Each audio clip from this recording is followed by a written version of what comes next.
Et lors de la rencontre que nous avons eu la chance d'avoir cet après-midi avec le vice-premier ministre, M. Wang Yang, nous avons d'abord apprécié le caractère chaleureux de ces échanges, mais également la franchise avec laquelle il a souligné que aujourd'hui, nos deux pays, la Chine, mais aussi la France, ne peuvent aborder l'avenir avec les défis que j'évoquais il y a un instant, qu'en se retrouvant autour de l'innovation, autour de la recherche, autour de l'échange de ce que nous avons de meilleur dans nos deux pays pour être encore plus forts.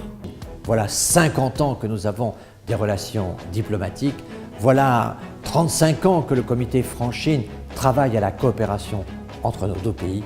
Et voilà maintenant 20 ans que sont engagées ces démarches régulières de coopération entre les dirigeants chinois et les dirigeants français. Je crois qu'avec le recul, et nous avons maintenant presque 15 ans de recul, l'accession de la Chine à l'OMC a été un moment très particulier.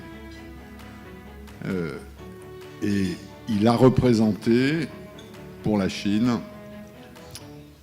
une transformation considérable que nous n'avions pas, et je le dis très franchement, ayant été effectivement le négociateur européen à l'époque, dont nous n'avions pas mesuré la taille. 过去那么多年来，由于法国是西方国家当中和我们建交最早的国家，中国人对这法国人民一直抱有非常好的感情，而且总是觉得法国是一个最有创新、最有理想，而且也是在很多方面值得我们学习的一个国家。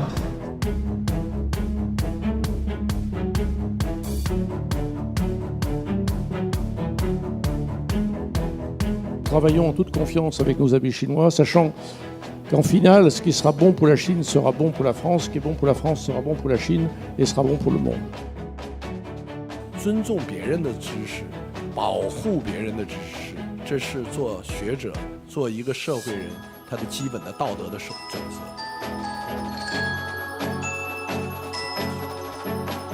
Voilà donc tout résumé en quelques diapositives l'histoire un peu du colloque du comité France-Chine dont nous fêtons aujourd'hui le 20e anniversaire. Alors, on ne peut pas fêter d'anniversaire sans que ce soit marqué quand même par une pièce montée, soit marquée par un événement extraordinaire.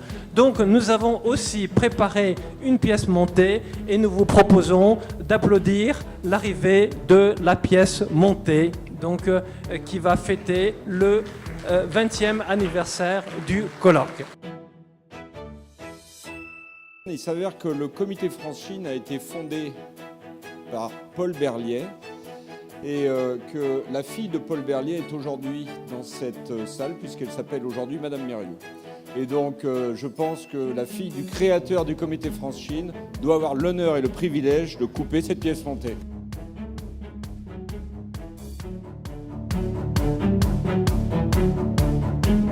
Vous avez délivré ce soir un feu d'artifice, donc bravo à tous.